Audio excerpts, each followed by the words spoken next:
तुम गाइस अभी देखने वाले हैं फनी वीडियो। हमारा स्कूल ये एक ऐसा कैद खाना था जहाँ के नियम कायदे कानून कुछ अलग होते थे। इस जेल के कैदी डेली अपने घर से बस्ता टांग के यहाँ पे आते हैं दिहाड़ी करने। कई माँ बाप उनके बच्चों को खुद इस जेल में फेंक के जाते हैं ताकि उनका बच्चा जिंदगी में एक सक्सेसफुल दिहाड़ बन सके। दरिंदे रोक दे बच्चा। मैं अपनी दिहाड़ी करने वैन से जाता था। हमारी वैन वाले ड्राइवर का नाम था भैया जी और उसकी वैन का नाम था मैजिक, जिसका हर दूसरे दिन टायर पंचर हो जाता था। बच्चे लोग स्कूल जाके पढ़ना सीखे ना सीखे टायर पंचर बनाना जरूर सीख जाते थे। लेकिन भैया जी से मेरा अलग अटैचमेंट था। उनसे मेरे को दिल से नफरत थी। ये आदमी सुबह 5 बजे आके मेरे घर के सामने हॉर्न बजाता था। अरे भैयू, ओए भैयू, जल्दी से तैयार हो जा बेटा, 5 मिनट में निकलना है फटाफट। 9 बजे का स्कूल है यार हमारा। लेकिन ये आदमी सुबह सबसे पहले आके मेरे को लेता था। उसके बाद हम 3-4 घंटे पूरे शहर भ्रमण पे निकलते थे। शहर के पूरे आखिरी कोने से बच्चे ले लेके आता था ये आदमी।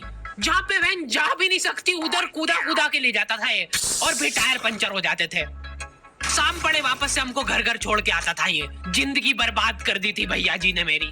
सबसे पहले लेते थे और सबसे आखिर में छोड़ते थे।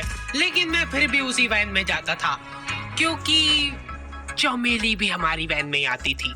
और बात यह है कि वो मेरे पास ही बैठती थी, मतलब मजबूरन। उसके पास और कोई ऑप्शन ही नहीं बचता था और मैं बचाता भी नहीं था। मैं घर पे जाते से जो 2-3 घंटे मेरे को सोने के लिए मिलते थे उसमें सोता नहीं था और मैं प्लानिंग करता था कि कैसे चमेली सिर्फ मेरे पास बैठे। चमेली सबसे आखिर में आती थी और मैं सबसे पहले सुनसान वैन में चढ़ के बस्ता अपने पास में रख के और फसर के सो जाता था। बाकी सारे बच्चे अपना बस्ता गोदी में रखते थे क्योंकि तुम्हारे बाप की वैन नहीं है। मतलब मेरे भी नहीं थी, पर मेरे ऊपर भैया जी को तरस आ जाता था कि बेचारा 5 बजे से आया है, तो वो सोने देते थे। अरे कैसे चला रहा है ये गाड़ी? रुक जा, गाड़ी चलाना नहीं आती क्या? देखो, आदमी इतना तभी चिढ़ता है जब उसकी जिंदगी में कोई लड़की ना हो। नहीं है ना? नहीं, मैं समझ सकता हूँ लड़की ना होने का दुख दर्द। मैं भी किसी जमाने में लड़कियों की तलाश में गली मोहल्ले भटकता था। फिर एक दिन मेरे पास से वो निकली। जैसे ही मैंने हैपन खोल के देखा, उसकी आईडी मेरे फोन पे चमक रही थी। हैपन ये एक रियल लाइफ डेटिंग ऐप है। यहाँ पे तुमको वो लोग मिलेंगे जो तुम्हारे आस पड़ोस से निकले हो कभी न कभी। 100 किलोमीटर दूर रहने वाले लोगों से बात करके फायदा ही क्या जब तुम मिल ही ना पाओ। और अगर तुम्हारी घिनौनी शक्ल देख के यहाँ पे तुमसे कोई प्यार मोहब्बत नहीं भी करता है तो तुम फ्रेंडशिप तो कर ही सकते हो फिर भी। So go and check it out happen. Link is in the description. लेकिन मैं सोता नहीं था। मैं आंख बंद करके चमेली के घर का इंतजार करता था। तो क्योंकि चमेली आखिरी में आती थी तो वैन पूरी पैक पुक हो रखी होती थी। बच्चे बाहर उबल रहे होते थे और मैं अपना बस्ता पास में रख के एक्टिंग देखो एक्टिंग। और जैसे ही वो आती थी, हड़बड़ाना नहीं, ऐसे टाइम पे हड़बड़ाते नहीं है कि फटाफट बैग उठाया और आओ इधर बैठो जल्दी। मत करना ये हरकत, भाग जाएगी वो। ठरक नहीं झलकना चाहिए जरा सी भी, एकदम सटल रखना है। क्या हुआ? और कई जगह नहीं है क्या? तेरे मुंह में मुंह दूंगा मैं। अच्छा ठीक है, इधर ही बैठ जाओ। देख रहे हो एक्टिंग देखो तुम लौंडे की। ना जाने कौन सी नशीली खट्टी मीठी खुशबू लगा के आती थी चमेली। आज तक उसकी खुशबू है मेरी नाक में। मैं वो खुशबू का पूरा मजा ले ही रहा होता हूँ, इतने में एकदम भभका बास आती है कहाँ से। जैसे ही मैं बाहर जागता हूँ, मरा हुआ कुत्ता पड़ा है वहाँ पे। एक काली कार शौक करके निकली और मेरे बच्चे को मार दिया। कैसे करके निकली? शौक ऐसे नहीं निकली थी, मैं यहीं पे खड़ा था। वो कार आई थी और जैसे ही वो बच्चा नीचे आया तब वो खड़ा, वो बच्चा चिल्लाया और फिर कार करके भाग गई। उधर कुछ बच्चे ऑटो रिक्शा से भी आते थे स्कूल। ऐसा लगता था कि पूरे स्कूल के बच्चे इस एक ऑटो रिक्शा में ठूस ठूस के ले जाता है वो ऑटो वाला और भैया जी दोस्त थे। और अब ये बीच सड़क पे रेसिंग लगवा रहे। इनकी गाड़ियां उबला रही है बच्चों से, बच्चे भी नहीं मान रहे ये लोग। स्कूल जाके वो पीछे मुलट के देख रहा है तो एक बच्चा नहीं बचा उसका ऑटो रिक्शा में। हमारे भैया जी बेचारे पीछे से उनके गिरे हुए बच्चों को उठा उठा के ला रहे थे। ये सब हरकतें करके हम लोग जैसे तैसे कैद खाना पहुंच जाते हैं। सुबह 5 बजे से निकलने के बावजूद हम लोग लेट पहुंच रहे हैं वहाँ पे पहुंच के हमने देखा कि 4 लौंडे मरे हुए पड़े हैं जिनको डॉन ने मारा है। डॉन हमारे स्कूल की इंचार्ज थी। डॉन का कद सुबह 5 बजे से निकलने के बावजूद हम लोग लेट पहुंच रहे हैं वहाँ पे पहुंच के हमने देखा कि 4 लौंडे मरे हुए पड़े हैं जिनको डॉन ने मारा है। डॉन हमारे स्कूल की इंचार्ज थी। डॉन का कद छोटा था और पेट मोटा था और आश्चर्य की बात यह है कि समय के साथ उसकी हाइट कम हो रही थी। मतलब बड़े नहीं बड़े वो चलता है एक बार को, पर इसकी कम हो रही थी। डॉन बहुत स्ट्रगल करके कार से स्कूल आती थी खड़े होके, क्योंकि बैठ जाए तो उसको सामने की सड़क नहीं दिखती थी। वो अलग बातें, खड़े होके भी पूरा नहीं दिखता था। हर रोज 2-4 कुत्ते कुचलते हुए आती थी वो। फिर मेरे को समझ आया कि रास्ते में जो कुत्ते दिखे थे वो डॉन इस कैद खाने में छत पर बैठी रहती थी स्नाइपर लेके। कोई भी कैदी कुछ गलत गतिविधि करता हुआ दिखता था तो वहीं पे, मैडम इनकी क्लास का क्या करना है? अरे तो आपको पता ही है।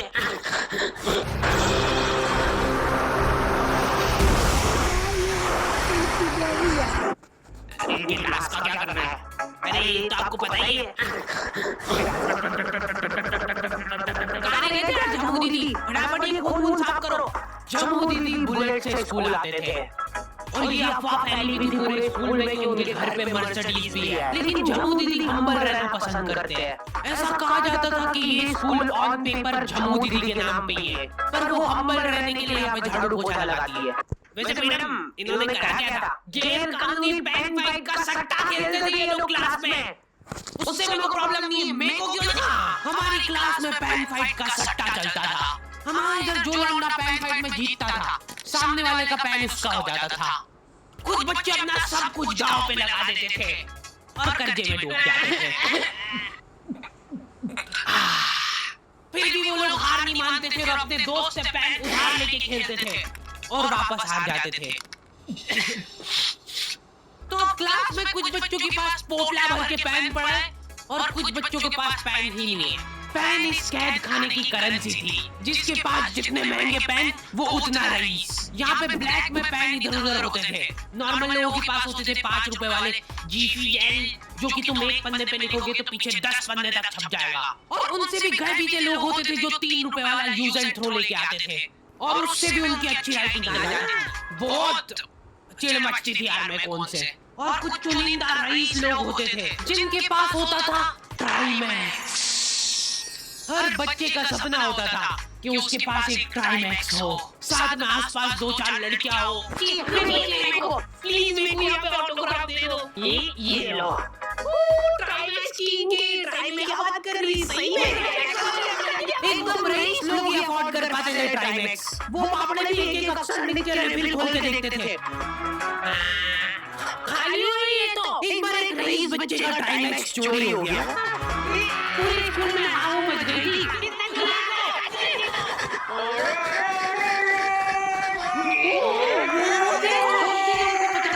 कि वो आदमी दौड़ भी सकता है। हमारे स्कूल में कुछ भी कांड हो रहा है ये आदमी सबसे पहले दौड़ के आएगा। पूरा बैग खोल चोर और बच्चों के बैग चेक करेगा। स्कूल वालों को भी इसकी सैलरी देते वक्त सबसे ज्यादा बात करती है। सैलरी किस चीज की? इस आदमी की शक्ल देख के ऐसा लगता था कि ये स्पोर्ट्स की आड़ में वैन वालों के साथ मिलके बच्चों की स्मगलिंग करता है। इस महान आदमी का नाम था भूषण। इसने अपनी जांघ पे टैटू करा रखा था, भू अलग जांघ पे, सड़ अलग जांघ पे। सर कल से खो-खो खेलने के लिए कितनी बजे आना है? वो तो बैग चेक करा पहले तू।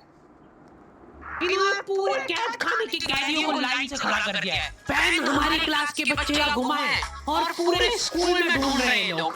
आखिरी में पता चलता है कि वो बच्चा घर पे भूल के आ गया था उसका पेन। सॉरी बेटा, एक फेंट का मुंह देना।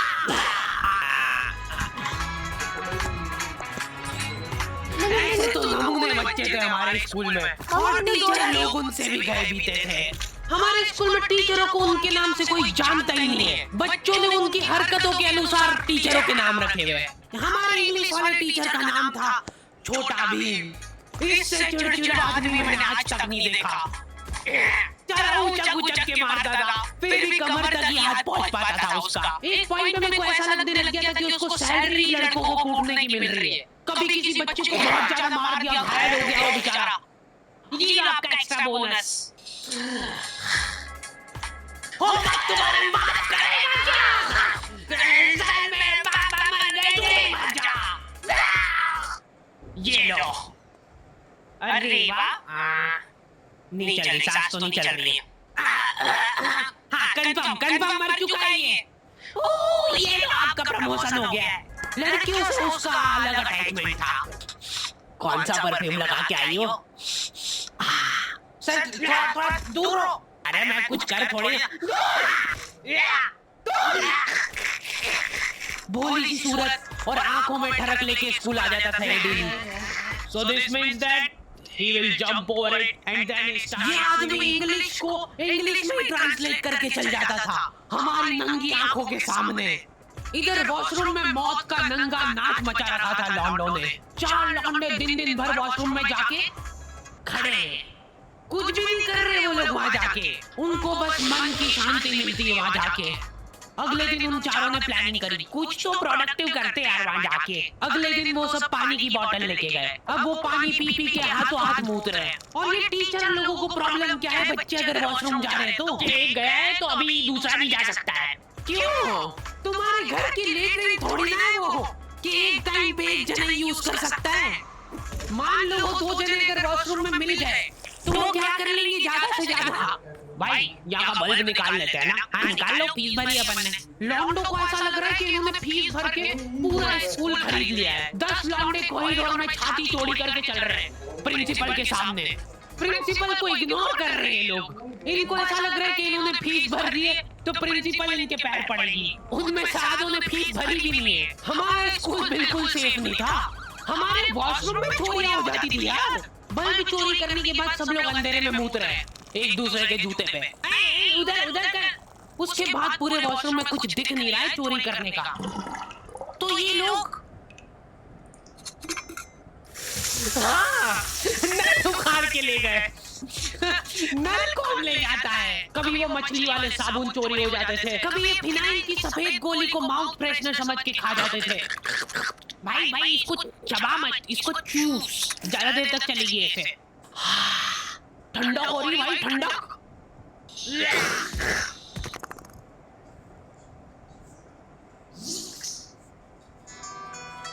ओके, तो दी एंड हो चुका है। होपफुली तुम लोगों को ये वीडियो पसंद आई होगी। अब कोई भी रोएगा नहीं।